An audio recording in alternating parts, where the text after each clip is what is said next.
Hello, everybody. Hello, this is Reggie Holloway once again with Outreach with Reggie. I am currently at a conference right now, but I wanted to give a little bit of insight as to what I got a chance to do this past week. I was afforded the opportunity to speak and give my experience to help aid the mission to curb the homelessness amongst foster youth aging out of care. So I was awarded the fortune to be a part of a news story that covered it, and it covered across this nation from state to state due to it being a part of gray media television. But nevertheless, I'm grateful for the opportunity. I even got my podcast plugged in, a few clips rather, but nevertheless, I'm thankful. Reginald Holloway, former foster youth, podcaster, aspiring TV host, trying to create change for his community and his state. But I'll be doing a disservice if I did not include the original piece to what we actually was there for. Not pieces of my story, but the full story and the full data and what goes into the work that I get a chance to do. So with that being said, here is the full video of my speech and our presentation into the work that we do. Till then, this is Reggie Holloway, and I'll see you later.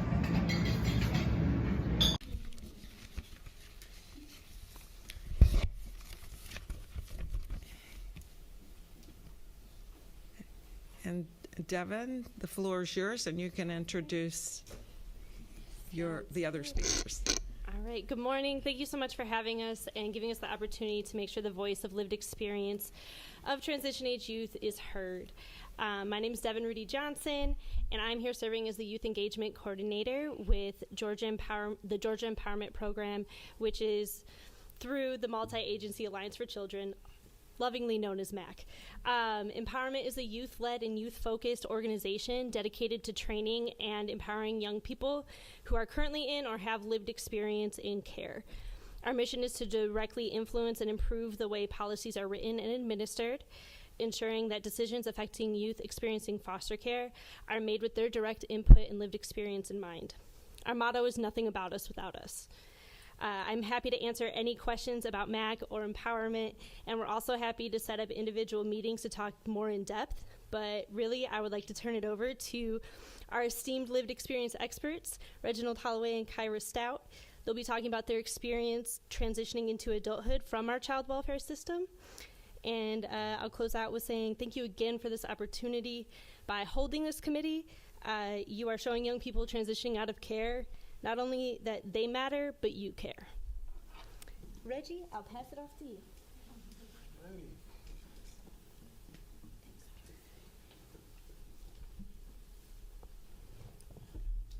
Good morning, everyone.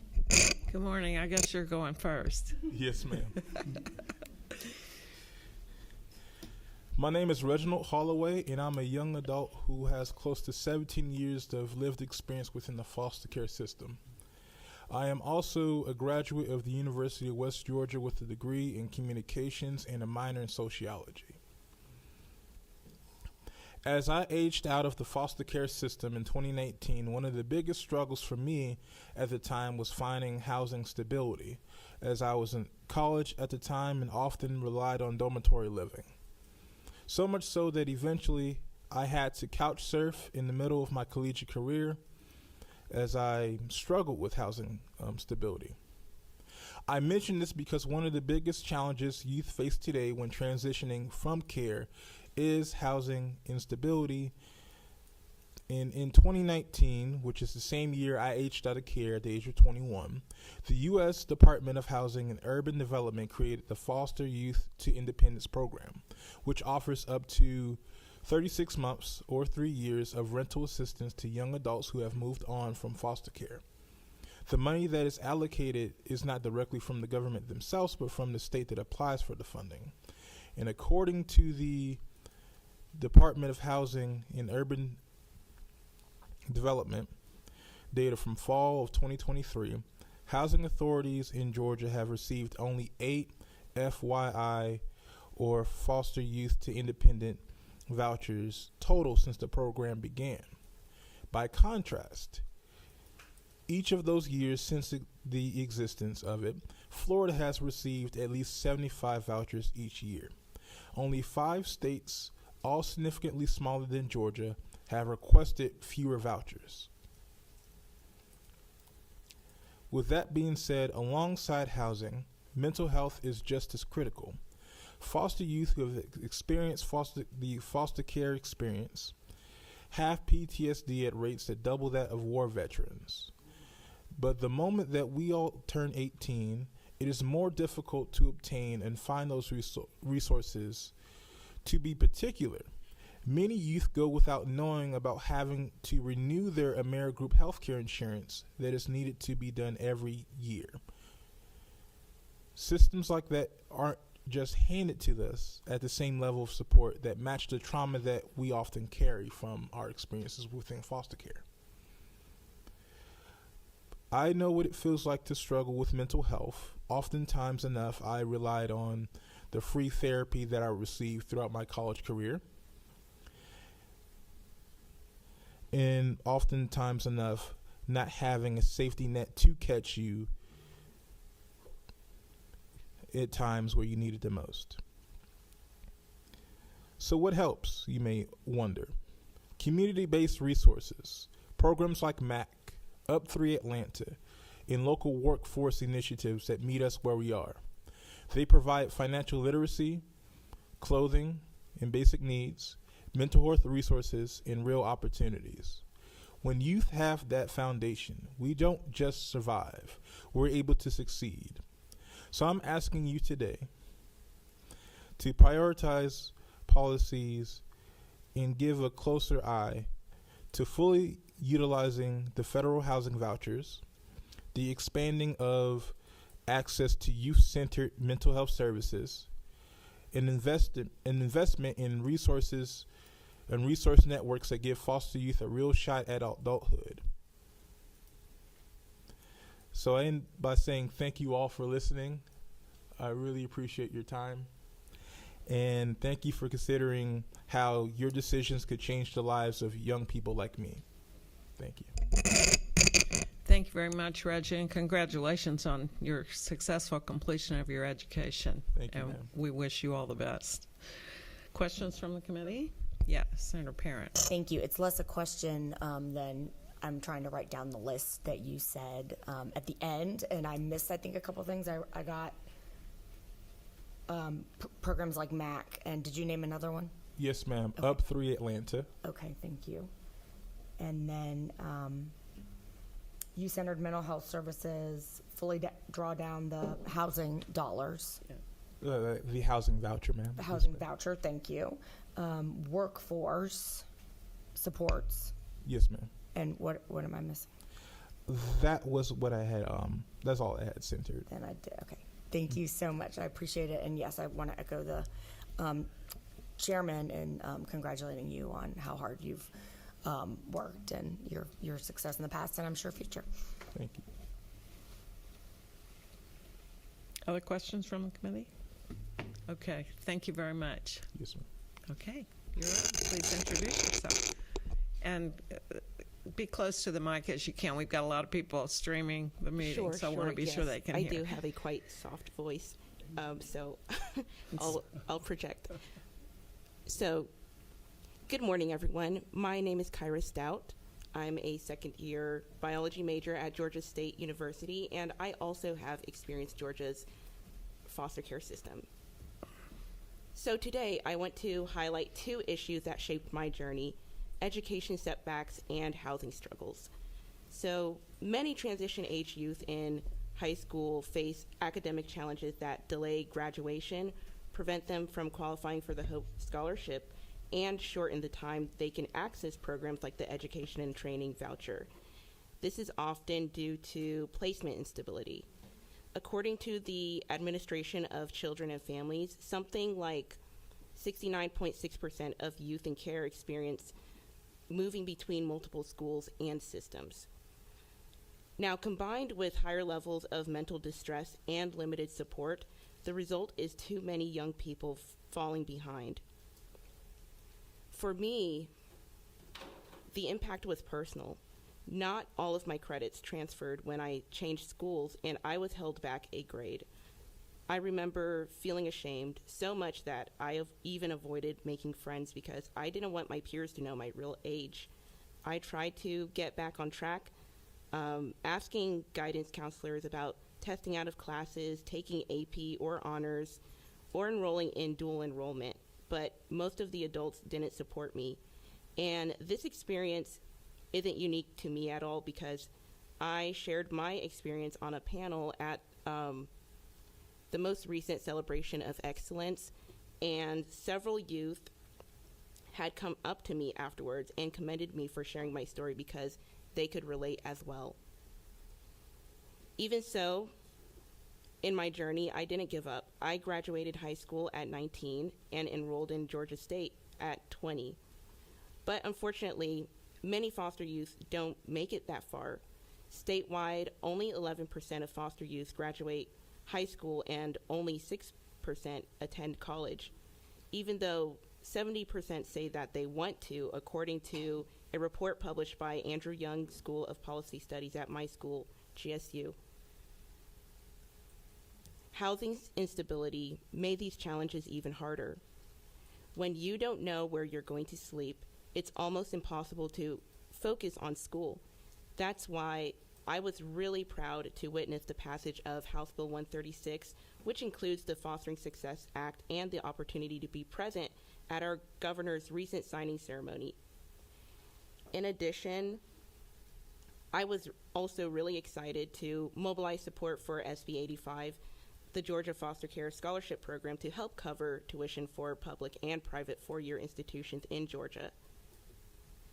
And now I also want to highlight programs like Max Leads program, Up 3 Atlanta, Faith Bridge, and the Insuro Foundation, because they have changed many lives. The Leads program has raised graduation rates to 73% for participating youth in 2020, according to the division's published article. Up 3 Atlanta helped me access a housing voucher within a month, while some of my peers relying on the independent living program waited up to 2 years or were denied entirely. These programs work because they combine housing, education, mental health, and workforce opportunities with meaningful youth engagement. These organizations have formed a dedicated continuum of care to provide holistic supports to youth and relieves pressure off of the overloaded, hardworking division employees, which makes their jobs much easier. Moving forward, I think we need policies that prioritize housing stability and education continuity. Specifically, we need to strengthen credit transfer protection so students don't lose ground with every placement shift. We also need to fully utilize the FUP and FYI vouchers and streamline coordination between DFACs and housing authorities so that way housing isn't a barrier to finishing school. And last but not least, we need to scale up proven education programs like the LEADS program statewide so more youth can achieve graduation and higher education success.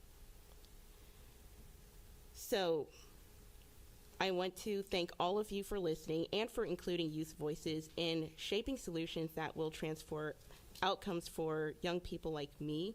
And by creating this study committee, this shows your willingness to communicate with Georgia's foster youth, and we are so excited to cultivate our partnership going forward.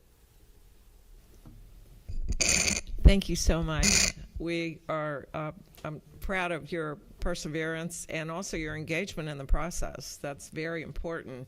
And a lot of adults don't engage in the process that are much older than you guys. So I'd really appreciate if you would be willing to share your remarks with us because not all of our committee members are here. And Devin, can you coordinate that? Yeah, absolutely. Okay, I think that'd be really helpful. And thank you so much for sticking with our time constraints. I'm sorry we didn't have more time for you all to tell your stories, but hopefully it was great practice for you guys in public speaking, because that's a skill that will serve you well in later years. But congratulations on your success so far, and stay with it. You got a lot of people pulling for you. And Devin, thank you so much for coordinating this for us. Any other questions from the committee? Senator Payne? I just want to say, y'all are amazing.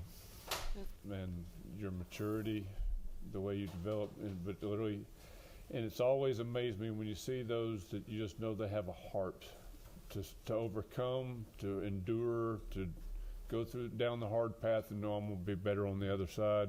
Yes, to have that hope and that sense of understanding. Like I said, you're just both amazing. Thank you for being here.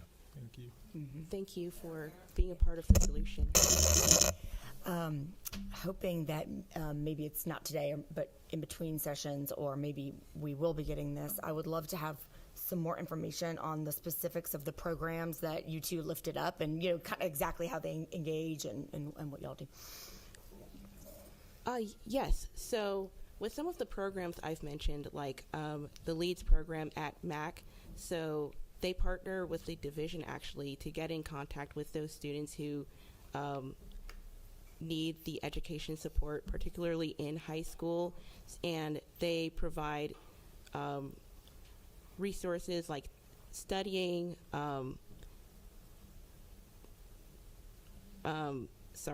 support with books, any laptops. They also provide funding for field trips or even prom.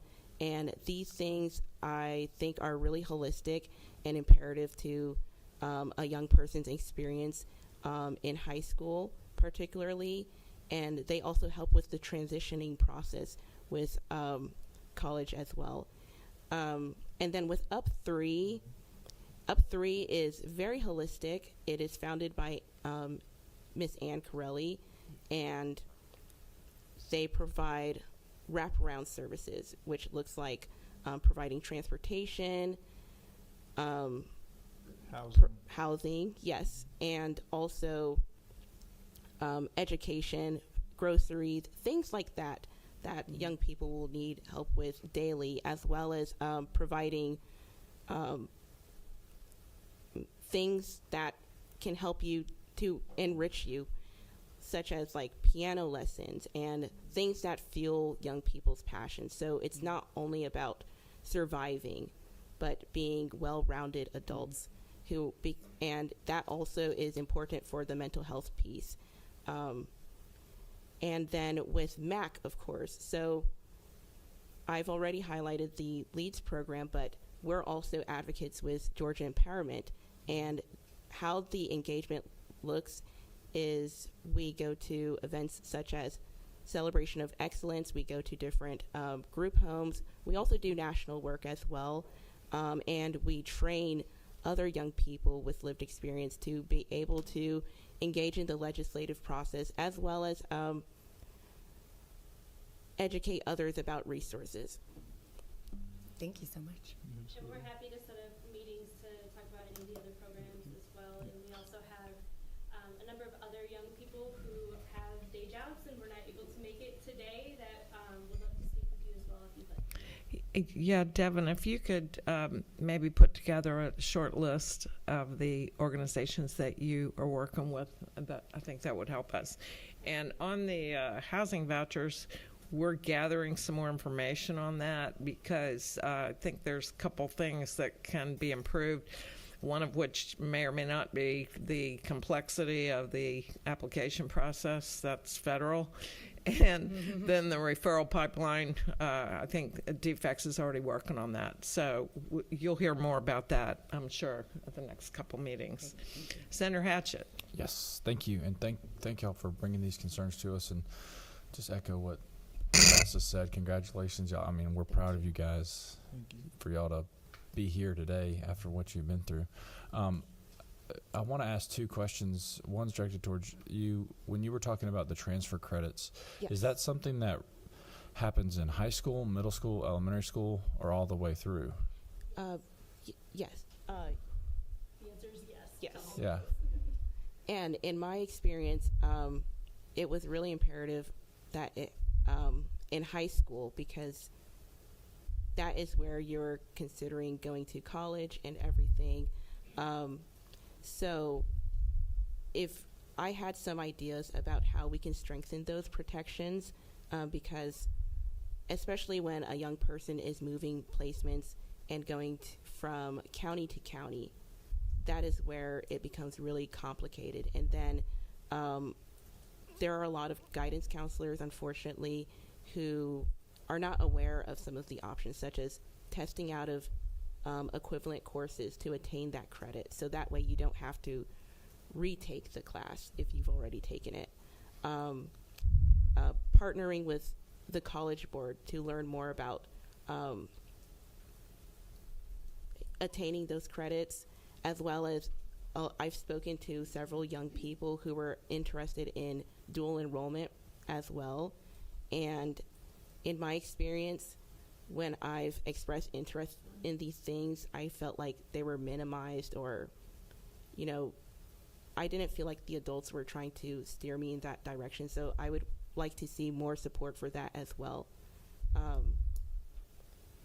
Does that answer? Yeah. So I guess one of my questions would be, when you're transferring from, you know, County A to County B, yes. Let's say County A is on a block schedule and County B is not. You Right. may have completed your 10th grade biology class or chemistry class at A, but it doesn't transfer, or something to that effect. And I'm just trying to understand, are there things that we can do as far as legislation, or is it more education for guidance counselors to give them the tools that they need to make sure that they don't let students slip through the cracks, or that you lose credits that you should be given credit for? That's a great question, because I've thought about those things, and I think it can be both. Okay. As far as equipping guidance counselors with the right tools to give to students who are facing that situation. And I don't know if this is a bit radical, but I would like to see where it could be a bit more standardized, so that way credit recovery and those issues can hopefully be minimized across different counties in Georgia. Because you're, well, yeah.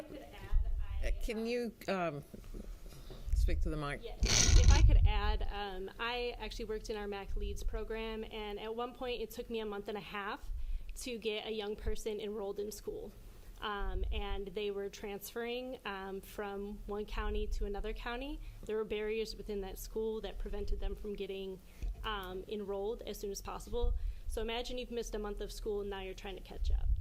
Because when you're in that situation and you know you should have credit, Yes. and you're trying to talk to the guidance counselor, there's no one else for you to turn to. And am I right? Are you kind of like, I mean, I can feel the helplessness there, where you're trying to say, hey, I've got credit for this class, Yeah. and you're going to make me repeat a whole year. You're kind of right. I've actually had teachers who tried to vouch for me, and what ended up happening was I was in the 10th grade when I should have been in the 11th grade, and some of my teachers recognized, oh, yeah, you're way too smart to be taking a 10th grade course, so we're going to get your classes changed to 11th grade courses. So they did kind of comply on that front. However, my grade was still a sophomore. So I was basically a sophomore taking junior level courses. So. And that impacts a foster child more than anything, because you've got It the does.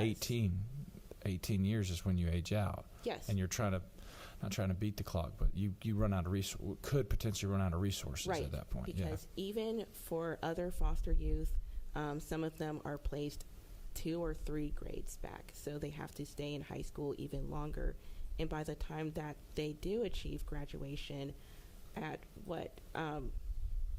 maybe around 20, I think you have an age limit of maybe 21, but around 20 years old, you have until between 21 to 25 to access some of the education resources. And then you have to factor in enrolling in college, which I've also had a challenge with, attaining the right documents to submit to FAFSA and facing barriers in that process as well, which many of foster youth who try to enroll in college may also become discouraged during that process as well. Well, FAFSA is complicated enough when you have help. So, but thank you. And then can I ask one more question too?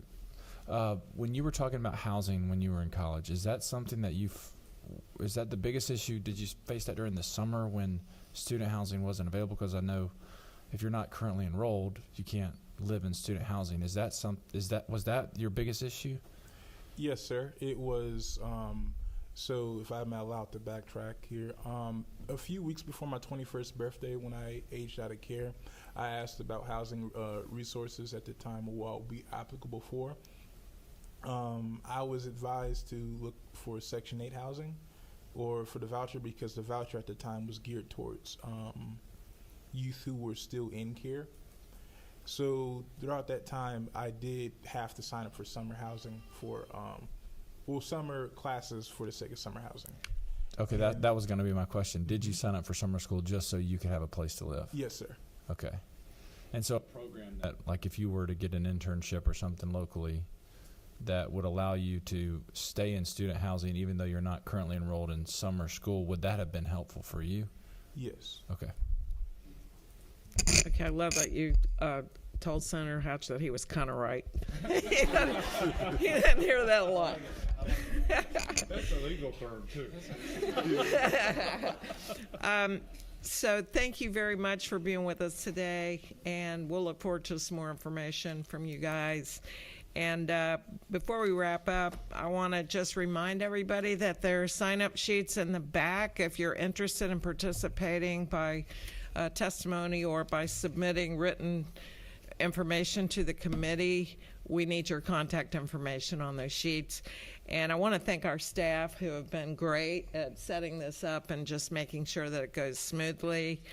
And as promised, we'll have a web link with all the material that's going to be accessible to the public. So thanks to all of our guests for attending. And with that, we'll look forward to seeing everyone on September 10th, and we're adjourned. Thank you. Thank you for all of your questions. Thank you.